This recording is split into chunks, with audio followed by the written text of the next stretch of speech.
Olá a todos, bem-vindos a mais um Tempo contra o Tempo. Bom ano de 2026, que seja um ano de resistência à barbárie, de trabalho e cultura. Eu hoje tenho comigo a Rita Garcia Pereira, que eu não vou tratar por doutora, porque nós somos amigas de longa data e companheiras aqui também no Maio. A Rita Garcia Pereira é advogada, é professora, é colunista, é também uma fanática de bola. Essa parte eu não vou fazer perguntas porque eu não sou exatamente o oposto. Eu nem sei o que é que se passa no mundo da bola, mas eu vou começar por aí já agora. Eu ia dizer que não ia, mas eu tenho que perguntar: como é que tu és, antes de mais nada, bem-vinda? Muito obrigada. Bom Eu- ano a todos. Em especial a ti, Raquel. O que é isso de seres uma fanática da bola? Do Sporting, não é? Ser fanática do Sporting significa, por exemplo, ir aos jogos quase todos sempre que posso. Se me perguntares se eu acho que o futebol é muito importante, eu dou-te duas respostas. Do ponto de vista do entretenimento, sim. E um dia poderíamos falar longamente dos vários milhões que por ali circulam e que podiam ser melhor usados. Eu tive uma experiência de dirigente muito curta, numa altura muito difícil do Sporting, e percebi que grande parte do dinheiro que circula ali injustamente poderia ser melhor utilizado. Claro que não é nisso que eu penso quando ando de casa até ao estádio e depois do estádio até casa, umas vezes muito contente, outras vezes mais desiludida. Excelente. Na verdade, eu pensei em futebol recentemente a propósito da invasão e captura e sequestro, captura para usar os termos bárbaros que estão a ser usados, o sequestro de Maduro, governo que eu nunca apoiei e que evidentemente estou contra este sequestro, apesar de não apoiar o governo. Um, é que isto, 15 dias ou 3 semanas antes, Trump faz uma operação de charme com Cristiano Ronaldo, eventualmente para tentar ganhar estes jovens adeptos, milhões de adeptos do futebol, jovens, ao mesmo tempo que leva o mundo para a guerra, em que os jovens, se não resistirem, serão carne para canhão.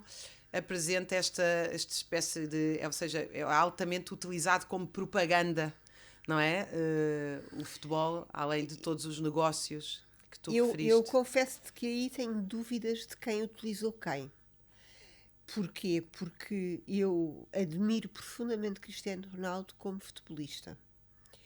Mas depois há um outro lado do qual quem ousa criticar acaba silenciado, que é muito mais complexo. É importante relembrar que Cristiano Ronaldo foi lá com uma comitiva da Arábia Saudita promover o país. E só isso já diz imensa coisa, acho eu. E portanto acho que foi um win-win. Ou seja, o Trump procurou capitalizar os jovens e os milhões de adeptos que Cristiano Ronaldo arrasta, e nessa parte justamente, mas Cristiano Ronaldo também foi lá numa missão que não tinha nada a ver com Portugal, ao contrário do que aqui se noticiou. Claro. Aliás, Cristiano Ronaldo hoje é um símbolo português da Arábia Saudita, uma ditadura de petrodólares.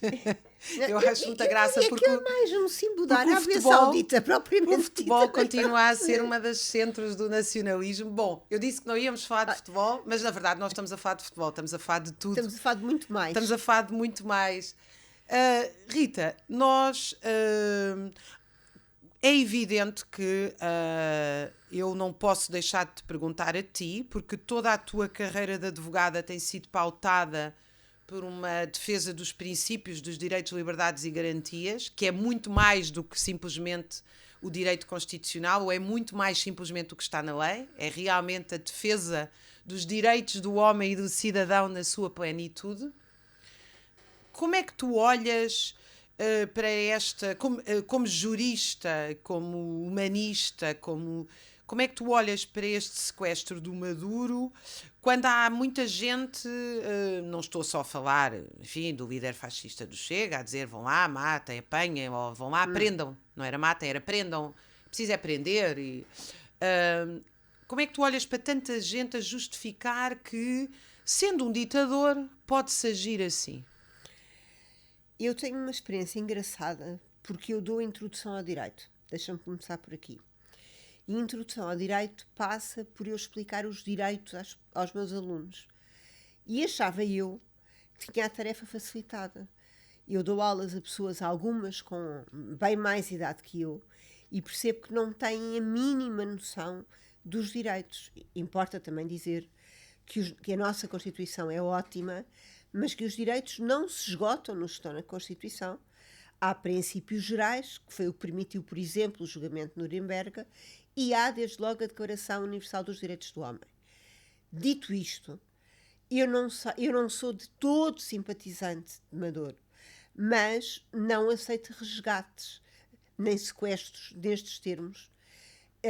Tenho muitas dúvidas até do fundamento da acusação, mas independentemente disso, quando nós estamos a permitir que algo se faça dessa forma, não estamos a ser melhores do que a pessoa que tanto criticamos. Pelo contrário, estamos a ser piores. E todos nós já tivemos consciência que Maduro não terá um julgamento minimamente justo ou equitativo. Isso não vai de todo acontecer. E, portanto, sou frontalmente contra esta operação, como já era quando comecei a ver barcos que se diziam que eram suspeitos de narcotráfico serem pura e simplesmente eliminados com armas cujos nomes eu não sei se quer dizer nem quero aprender, sem se ter sequer a certeza da culpa formada. Respondendo como jurista, só posso ser frontalmente contra. Acho que viola quase todos os princípios, quer da Declaração Universal dos Direitos do Homem, quer até do direito internacional. E é muito curioso tu dizeres que tens dificuldades em ensinar estes princípios, e nós estamos a falar de cursos onde as pessoas deveriam ter, digamos assim, já deveria ter sido ensinado pelo jornalismo, pela escola secundária, pela esfera pública, pela participação política e democrática das pessoas, o que é que são estes direitos, mas as pessoas acham muito, não é as pessoas, isso é muito generalista, mas muita gente acha normalíssimo. Se é bandido, atira-se, pode-se atirar. Uhum. Se fez alguma coisa em flagrante, o polícia julga, em vez de... o direito dos detidos à imagem, quer dizer, aquela imagem absolutamente bárbara, espelhada em jornais ditos de referência de um homem vendado, a lembrar alguém sob tortura ou sobre...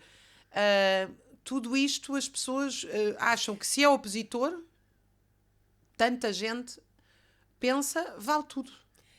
Porque nós entramos um bocadinho na política do vale tudo, acho eu. Ou seja, eu não tenho nada contra as redes sociais, uso-as até, mas acho que nós perdemos um bocadinho a capacidade de pensar. E estamos a reentrar na cultura do ódio. Neste sentido, se é culpado, coisa que a maior parte das pessoas nem sabe, então é para abater. E vamos elegendo classes de inimigos sucessivamente, sem sequer nos apercebermos que algum dia nos tocará a nós. Porque nos vendem um discurso de que aquele é o bandido que nos prejudica a nós, mas não é aquele o bandido que nos prejudica a nós. O que nos prejudica a nós é todo um sistema esse que nunca é colocado verdadeiramente no banco dos réus. Claro. Rita, a propósito desta abordagem de direitos, damos um salto agora para algo que está em cima da mesa, que é o pacote laboral. Uma das lutas do pacote laboral é as chamadas limitações do direito à greve. Isto tem sido colocado assim juridicamente, até pelos próprios, portanto, pelo próprio governo e pelos juristas que o fizeram, mas, por exemplo, eu, como historiadora do trabalho, penso que a proposta que está em cima da mesa é uma proibição do direito à greve. Porquê? Porque, por mais voltas jurídicas que se dê, a greve é uma paragem da produção. Ora, a greve, quando foi... enfim, havia paragens de trabalho antes do século XIX, mas as greves no século XIX, quando começam as greves modernas, a ideia é parar a produção toda. Isto significa que sequer os trabalhadores aceitavam serviços mínimos. E quando aceitavam, eram eles mesmos que os definiam. E só em situações de absoluta emergência, nós estamos a falar de bombeiros ou casas a arder, nós estamos a falar de situações em que os doentes podiam ficar em risco, nós estamos a falar em distribuição de medicamentos, ou seja, nós estamos a falar de situações emergenciais de vida. tudo o resto era inaceitável haver imitações do direito à greve. Como era inaceitável para o movimento dos trabalhadores ao longo dos últimos 150 anos haver pré-avisos de greve. Porque o pré-aviso de greve significava que o patrão podia se preparar e desmobilizar os efeitos da greve. Ora, nós já temos uma lei em vigor da greve que é altamente limita muito o direito à greve, pelos serviços mínimos, pelos pré-avisos, etc. E agora esta lei, de facto, torna, embora se continue a chamar greve, e neste caso estou-te a perguntar como historiadora e não juridicamente, embora lá esteja escrito que é greve, não há paragem da produção. A greve juridicamente não pressupõe a paragem na produção. Eu quero acreditar que na parte da greve este projeto será declarado inconstitucional. Porquê? Porque torna o âmbito dos serviços mínimos tão lato que vou usar o exemplo das batatas fritas, isto é, o transporte de batatas fritas. Quem diz batatas fritas diz chocolates ou outra coisa qualquer, ou passível de ter serviços mínimos. Obviamente, é uma emergência ir a correr. É uma imensa emergência ir a correr comprar batatas fritas ou chocolates ou qualquer outro bem que não seja considerado essencial. E, portanto, nessa medida, há muitas outras medidas. Mas, em concreto, quanto à greve, eu creio que o alargamento dos serviços mínimos e depois a forma como se tenta desviar da arbitragem necessária para a decretação dos serviços mínimos, essa parte, espero eu, será declarada inconstitucional, porque, de outra forma, nós teremos greves à la carte, mas ao contrário, é à la carte do que o governo quiser. Claro. E isso é, por um lado, inaceitável, do ponto de vista ético, e, do ponto de vista constitucional, é contrário ao princípio que lá está claríssimo como água quanto ao direito dos trabalhadores.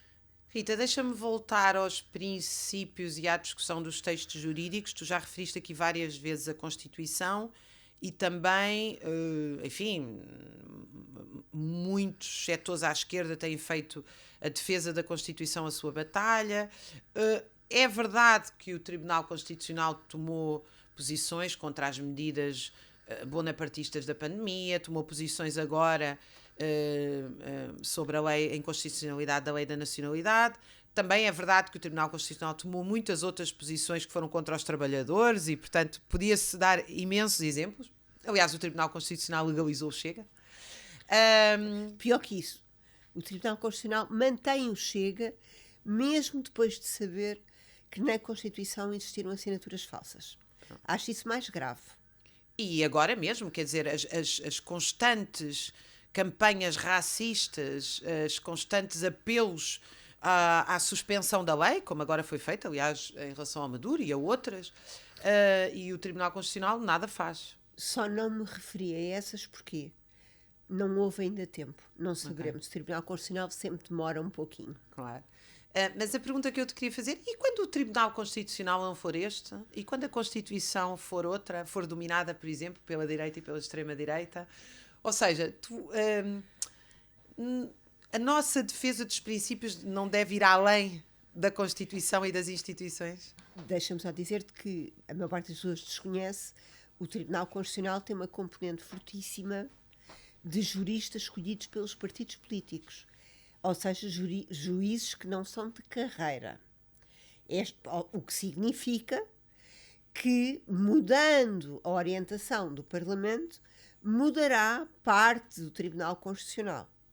Dito isto, eu falei há bocadinho, por exemplo, da Declaração Universal dos Direitos do Homem ou de outro instrumento que se fala pouco, que é da Carta Europeia dos Direitos. E nesses também estão os princípios que eu acho fundamentais. E é esses, até porque o Estado português se vinculou aos mesmos, que nos podemos agarrar se um dia, espero que não, a Constituição mude. Nós já estamos a encaminhar esta conversa, infelizmente, para o fim, mas eu ainda te queria fazer uma pergunta que a mim me tem preocupado muito. Nós, em Portugal, temos os sindicatos quase governamentalizados. O governo, através da DGERT, dessa famosa DGERT, manda e desmanda nos estatutos, contas dos sindicatos. Quer dizer, eu, para saltar imediatamente para a minha pergunta e onde é que eu quero chegar, na Bélgica, por exemplo, as contas dos sindicatos e dos partidos, o governo não tem acesso a elas. São consideradas justamente associações que não são associações do Estado, não são para ser reguladas pelo Estado, mas pelos seus sócios. Claro que em Portugal isto ainda é pior. Hoje em dia, quem queira constituir uma associação, além de ter que pagar imenso, tem uma carrada de burocracia, tem que ter um contabilista. Como é que tu olhas para isto tudo? Porque isto é uma asfixia da sociedade civil, de facto.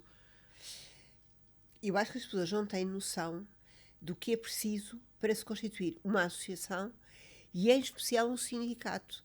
Desde logo, os estatutos são escrutinados.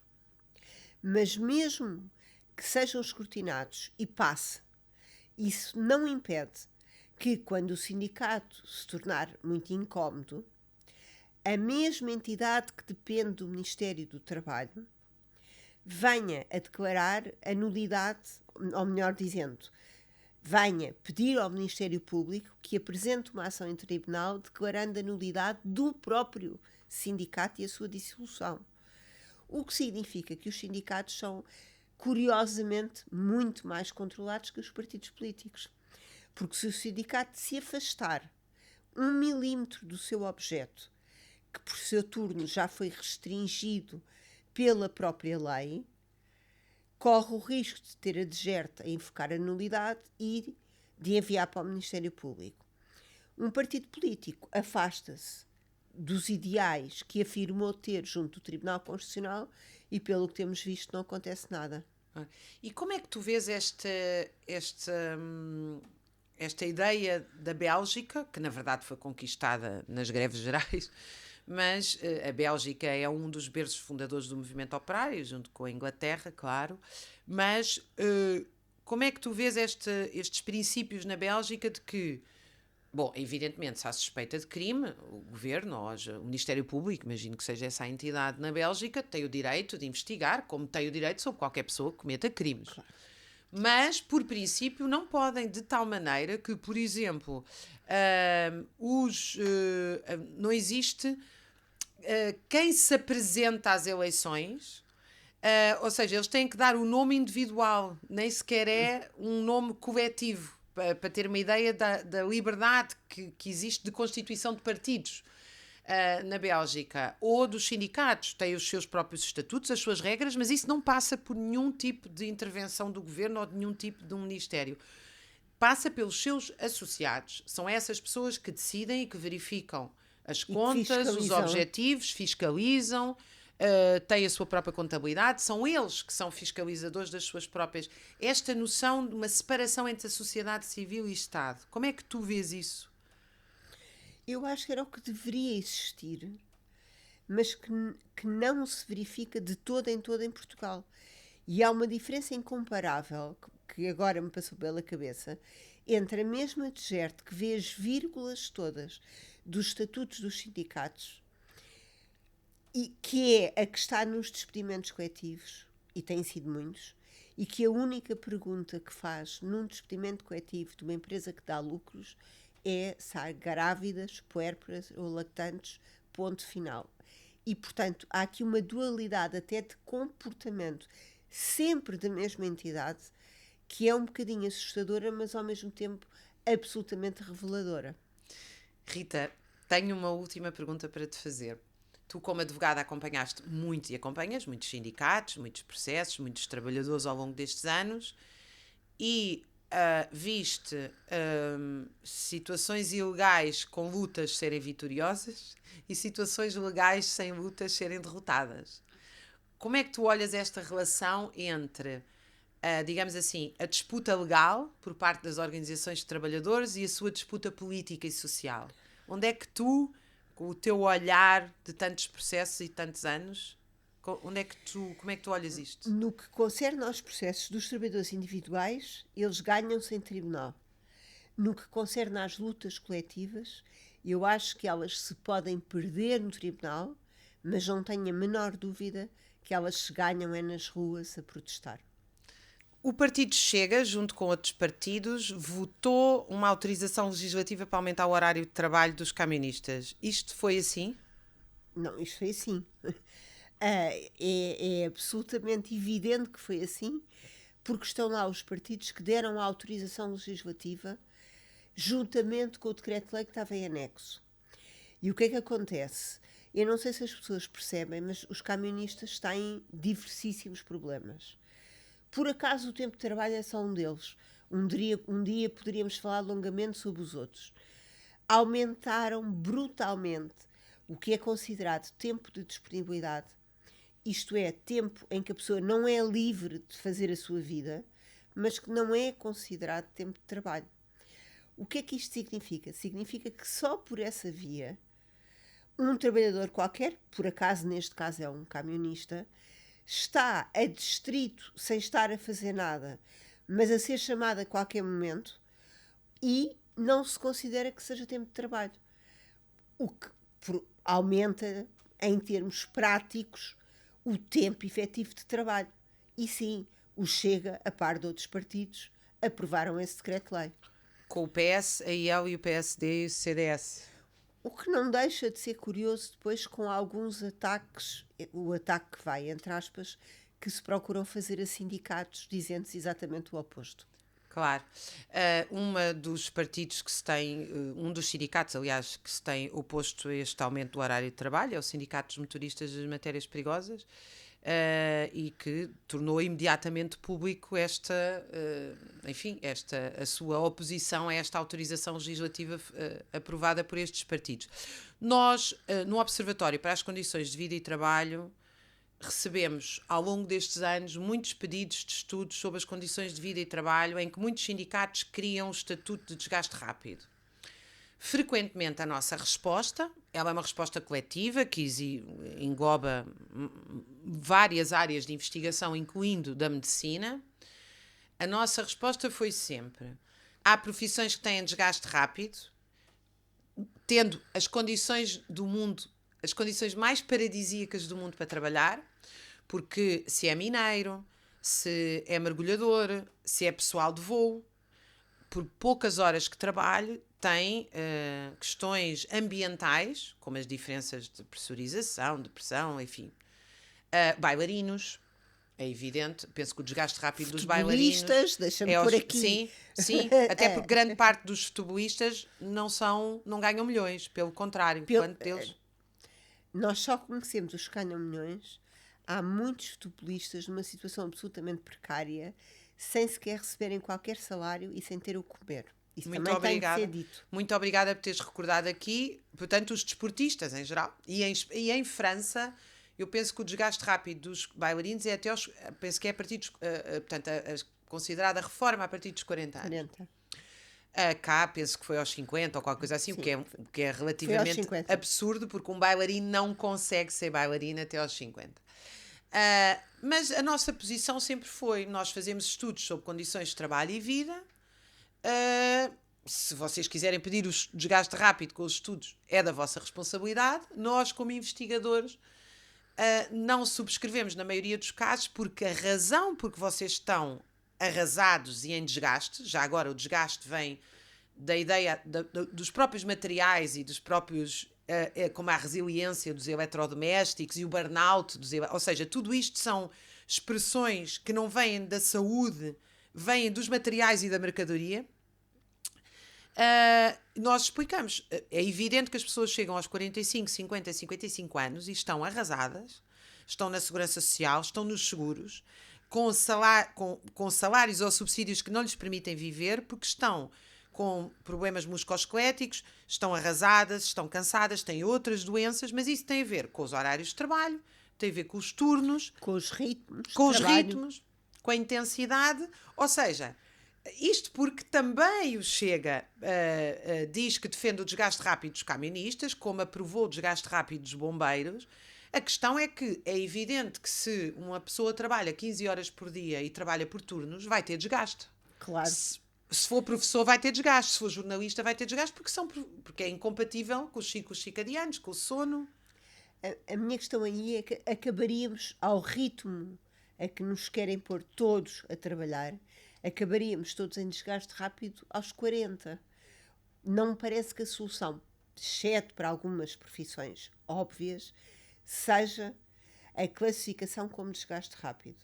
Porque as pessoas até podem conseguir chegar à reforma muito mais cedo. Chegam completamente destruídas. Portanto, a lógica tem de ser a oposta, tem de ser a da melhoria das condições de trabalho, para as pessoas conseguirem chegar à reforma física e emocionalmente capazes de usufruir. Claro. O que não invalida que para toda a gente seja reduzida a idade da reforma, porque a tecnologia que existe... Obviamente, não estou a dizer isto, claro. Eu estou-me a referir apenas claro. à categorização claro. e o que é que leva à categorização de uma profissão de desgaste rápido. Claro. Porque deveria ser a própria profissão e não os ritmos de trabalho excessivos, a falta de condições de trabalho, a inexistência de condições de segurança e de saúde no trabalho e por aí fora. E é muito interessante tu referires isso porque eu vivi na Holanda, na Alemanha, e a quantidade de jovens colegas que eu tinha com 70 anos a andar de bicicleta, de canoa, mas evidentemente metade dos meus colegas no instituto onde eu trabalhava saíam às 3 horas do trabalho, iam de bicicleta para casa, iam namorar, iam passear, fosse o que fosse. Ou seja, estes ritmos absurdos em que as pessoas têm que ter dois trabalhos para sobreviver... Às vezes basta... A questão não passa só por aí. A minha experiência como advogada diz-me que mesmo que nos digam que nós trabalhamos em média 48 horas semanais, isso é falso. Porque há inúmeras horas de trabalho suplementar que não são de todo em todo declaradas. Ou seja, quando olhamos para as estatísticas e se diz Portugal é um país que tem pouca produtividade, depois poderíamos falar também da falta de preparação dos próprios empregadores. Feito este parênteses, a verdade é que o trabalho suplementar não declarado e que é pago por fora ou a título de prémios e que, portanto, não é contabilizado como tal, é muito superior. E assim é normal que, de facto, as pessoas apresentem um desgaste elevadíssimo. Mas isso nada tem a ver com a profissão em si. Tem a ver com as condições em que aquela profissão é exercida. Devíamos voltar àquelas velhinhas reivindicações do século XIX, que é reduzir o horário de trabalho sem redução salarial, ter tempo para viver, tempo para a família, tempo para a política. Houve greves no século XIX em que os operários diziam nós queremos ter participação política e cultural e, portanto, não podemos ter estes horários de trabalho. Mas hoje absurdos. É tudo o que não se quer. A sensação que eu tenho é que muitas vezes não se quer que as pessoas tenham tempo para sequer pensarem. Claro. Pensar pode ser perigoso. Pensar seguro, quando pensam. Nos tempos que correm, pensar é seguramente muito perigoso. Muito obrigada, Rita, por esta conversa um gosto. Maravilhosa, e a todos os ouvintes do Maio e do Tempo contra o Tempo. Voltamos aqui na quinta-feira que vem. Já sabem que se quiserem apoiar o Maio tem dezenas de pessoas a garantir o jornal semanalmente. Editores, revisores, designers, a fazer reportagem, a fazer entrevistas, a pesquisar, a garantir o jornal, e todo o apoio é absolutamente necessário. Podem fazê-lo em jornalmaio.org. Até para a semana.